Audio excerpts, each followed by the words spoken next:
Hello, we're gonna commence at 6:30 or the afternoon brief. To open it up, we're gonna go with the speakers, English and Spanish for those that weren't here this afternoon. We're gonna have the Creole translator and then go into questions and answers. To open it up, we have the Miami-Dade County Mayor, Honorable Daniela Levine Cava. Thank you, sir.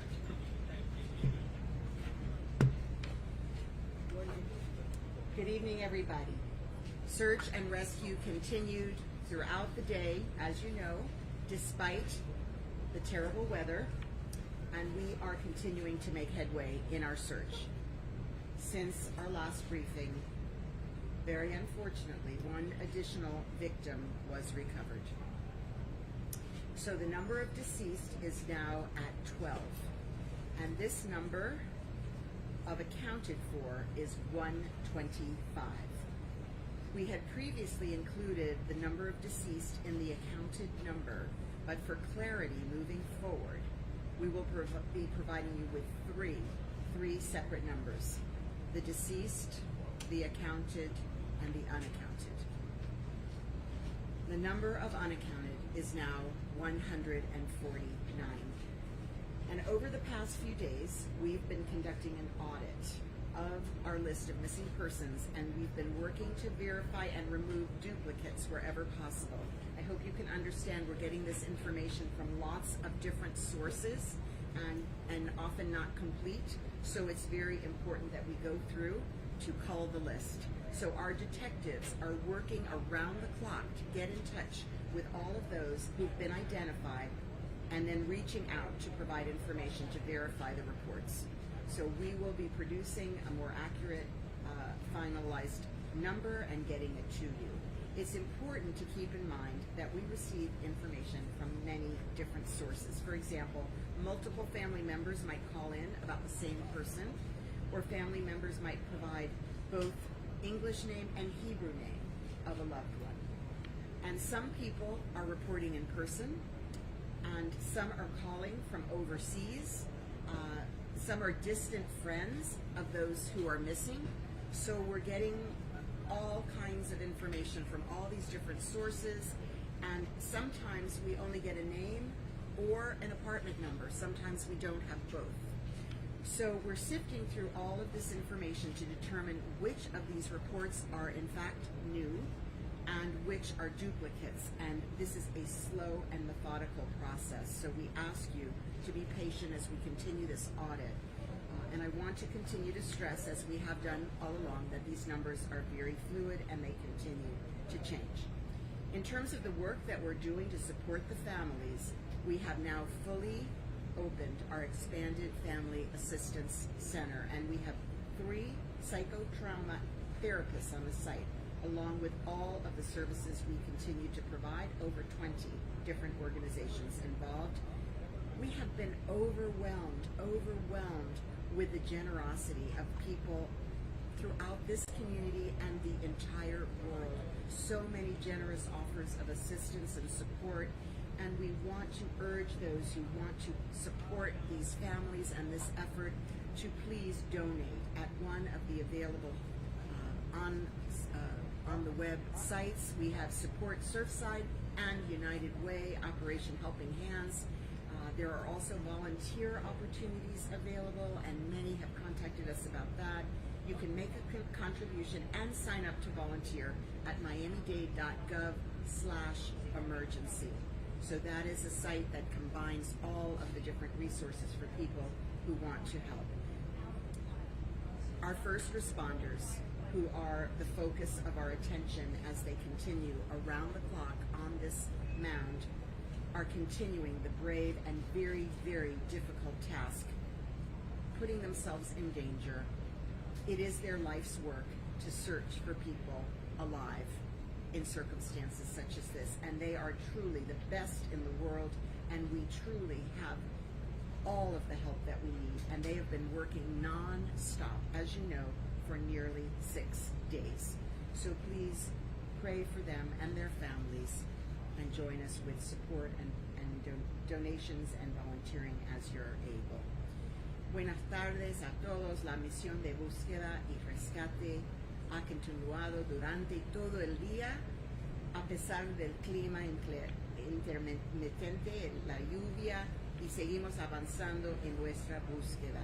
Desde nuestra última sesión aquí, se recuperó una víctima más. El número de fallecidos ahora es 12. El número contabilizado es 125. Anteriormente incluíamos el número de fallecidos en el número contabilizado, pero para mayor claridad le proporcionaremos 3 números separados en el futuro: fallecido, contabilizado y no contabilizado. El número de desaparecidos ahora es 149. Durante los últimos días hemos estado realizando una auditoría de nuestra lista de personas desaparecidas y trabajando para verificar y eliminar duplicados siempre que sea posible. Nuestros detectives trabajan las 24 horas del día para ponerse en contacto con quienes se acercan a proporcionar información para verificar los informes. Seguimos instando a aquellos que desean apoyar nuestro esfuerzo a donar a uno de los fondos disponibles. También hay oportunidades de voluntariado disponibles y puede hacer una contribución y registrarse para ser voluntario en la página red miamidade.gov/emergency. Nuestros socorristas continúan enfrentando circunstancias muy difíciles y peligrosas y estamos increíblemente agradecidos por todo lo que están haciendo. Estos hombres y mujeres son realmente los mejores del mundo y lo que hacen es el mejor. Estamos con las personas que necesitamos y no necesitamos más ayuda ahora en la búsqueda y rescate. Oremos por ellos y por nuestras familias. Gracias a todos.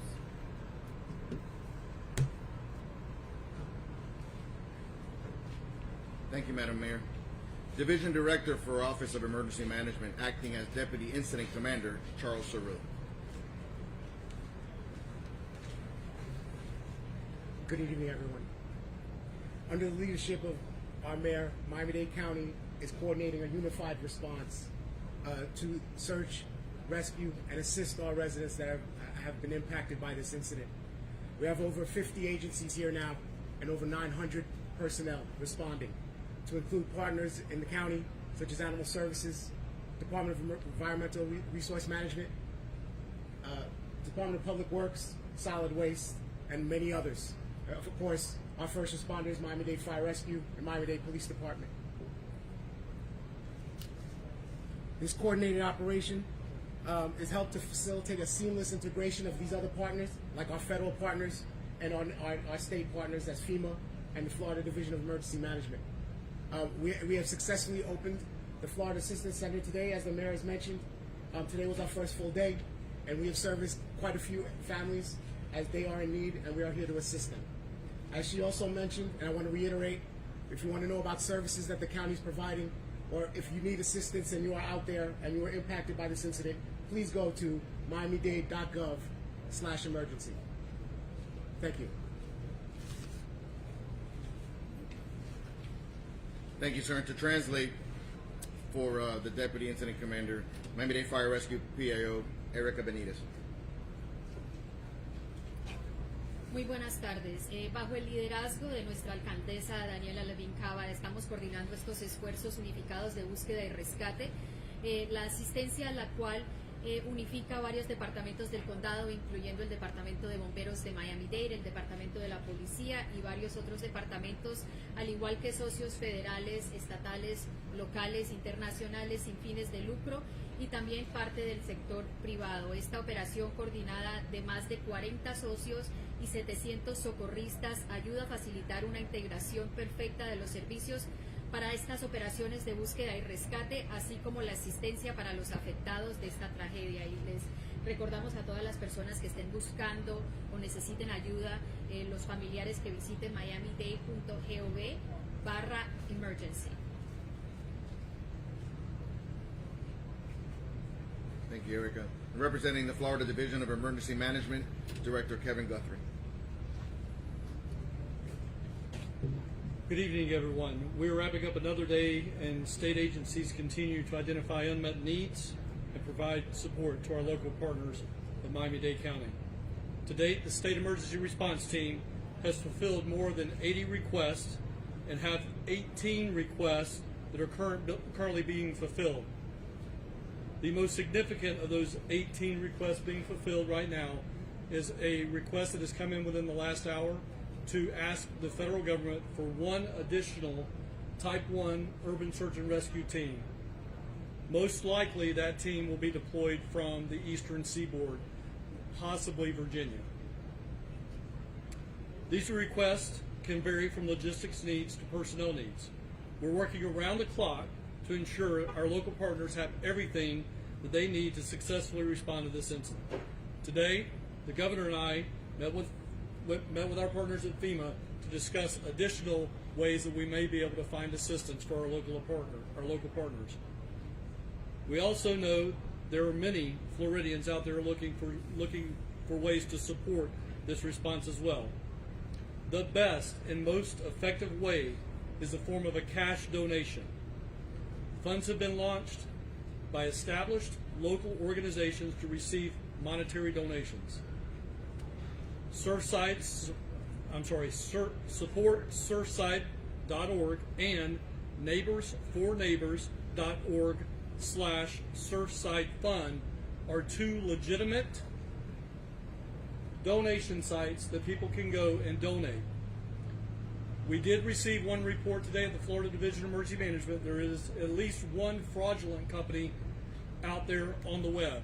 So again, these two sites are valid. Support surfside.org and neighborsforneighbors.org/surfsidefund. If individuals are not donating cash, they should confirm that there's a legitimate need before collecting items and material donations, and coordinate that through Miami-Dade Emergency Management. Also, the United Way of Miami-Dade has resources available on their website to help victims of the Surfside building collapse. On their website, volunteers can actually sign up to help families affected by this tragic event. To become an emergency relief volunteer, you can also visit volunteermiami.org. Finally, if you're still looking for yet another way to contribute, we encourage you to utilize the state's Volunteer Connect portal for opportunities. That site is available at volunteerflorida.org. I want to reemphasize the mayor's message. Volunteers should never self-deploy. We need it to be in a coordinated fashion. Please remember to coordinate your deployment through Miami-Dade Emergency Management. Self-deploying may cause difficulties for organizations on the ground and create additional risk if individuals do not have the appropriate training. We're so grateful that during this time, so many individuals have come out from all over the place to want to help and volunteer. But we want that volunteering to be done in the proper manner. We encourage all of you to share these resources again. Help us amplify our message. Help us get that message out as we continue to help support our fellow Floridians. Thank you. Thank you, Director. Surfside Mayor Charles Burkett. Good evening. The rescue effort continues unabated, except for that brief lightning storm we had today. I'd like to also add that I want to sort of supplement that story I told the other night about that 12-year-old girl and tell you where we are on that, because a lot of people have asked. The 12-year-old girl's name is Ellie Sheva. She lives with her mother, and her father and her uncle were in the building when it went down. She just happened to be staying that night with her mother. Normally, she goes back and forth. Last night, I met her brother, who flew in from Israel. He's 19 years old. His name is Avi, and we talked. He mentioned again, I think, that his mother is suffering some financial distress, given that the father was paying the bills, and now those funds are not available. She asked for assistance. I reached out to Mary Snow of the Coral Gables Community Foundation, which is also running the supportsurfside.org site. The good news is we now have $1.9 million raised so far at the supportsurfside.org site. We have already funded a handful of nonprofits and dozens of needy families. It's working. Your donations are having an impact. When people ask, there's not the red tape that you would normally expect. We're all working for all those families that are in need, and I'm excited that the system is working well. Thank you, Mayor Cava. Thank you for everything you and Dade County are doing. We're grateful.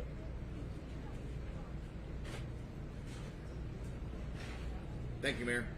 And the Creole translator, Leonard Lederboer.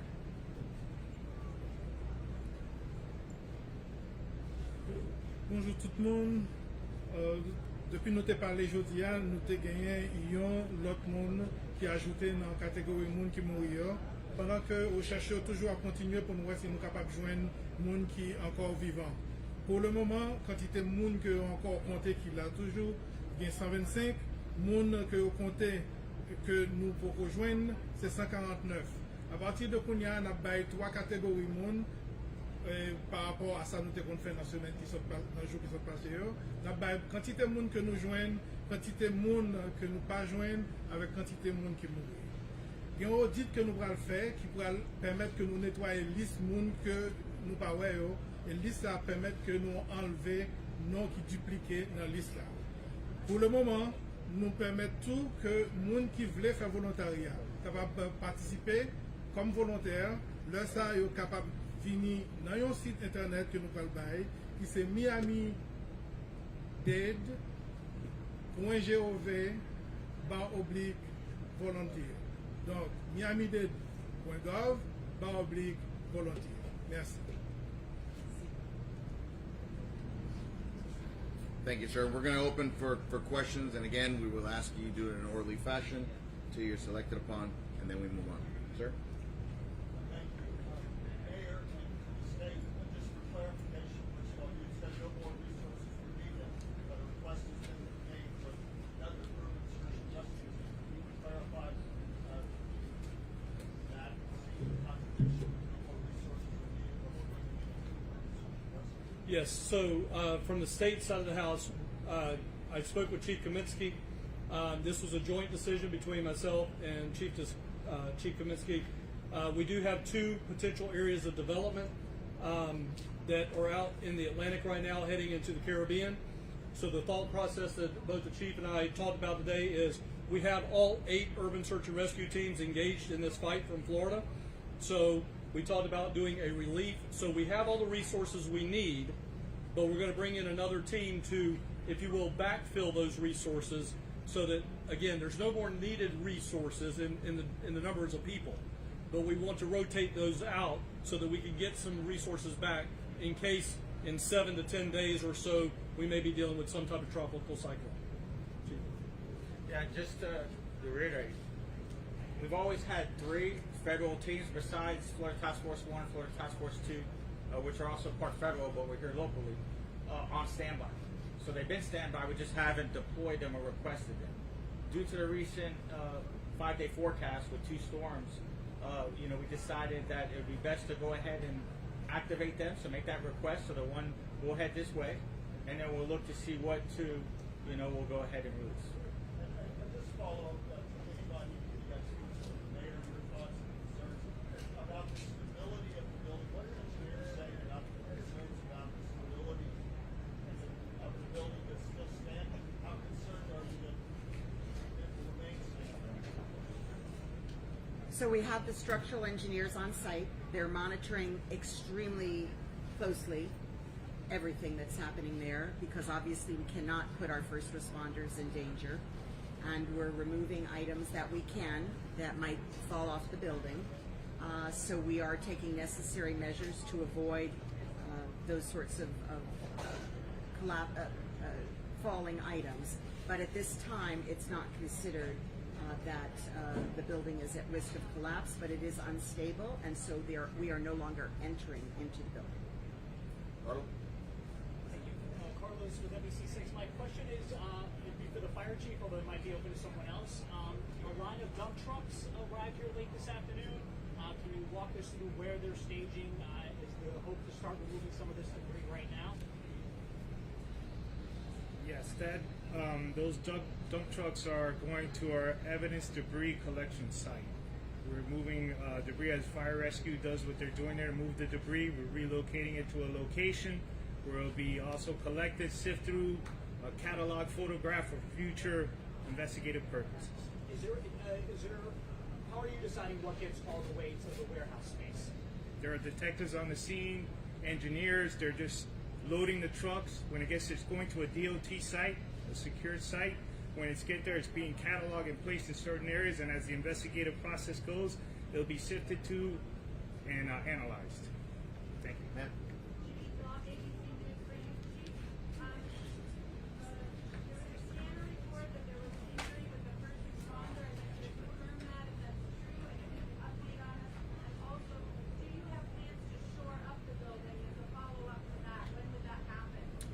Yes, for the first question, in regards to our fire rescue personnel, we did have one individual that appeared to have dehydration. So yes, they were transported to be further evaluated in stable condition. In regards to the building, yes, I mean that's definitely a concern.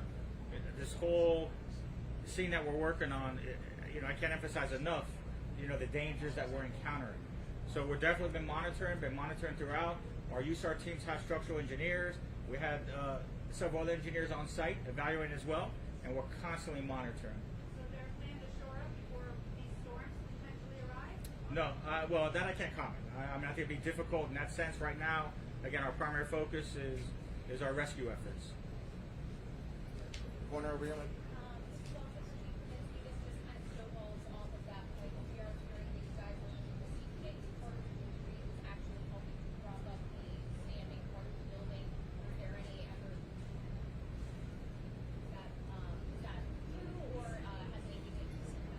No, I'm not aware of that. I mean, we definitely don't have any machinery propping up the building.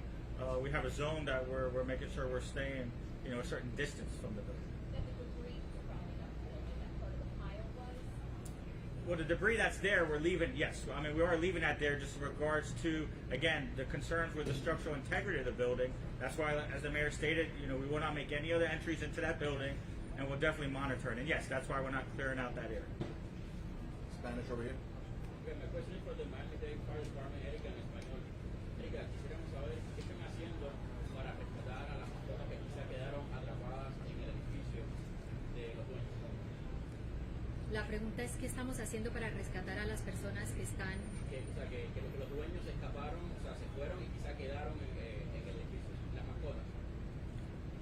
Bueno, en este momento se ha hecho varias búsquedas y sabemos que no se ha dado reportes de tener ninguna mascotas todavía dentro del edificio. Eso se hacen varias búsquedas y esto aseguramos obviamente para enfatizar que no haya nadie en el edificio, incluyendo animales o mascotas. Otra pregunta es sobre los topos de México que vinieron a ayudar, si lo van a dejar que colaboren con la búsqueda. Sí, bueno, sí sabemos que están aquí. Nosotros tenemos todos los recursos necesarios en este momento, pero ellos se incorporarán vamos a tener la necesidad de incorporarlos.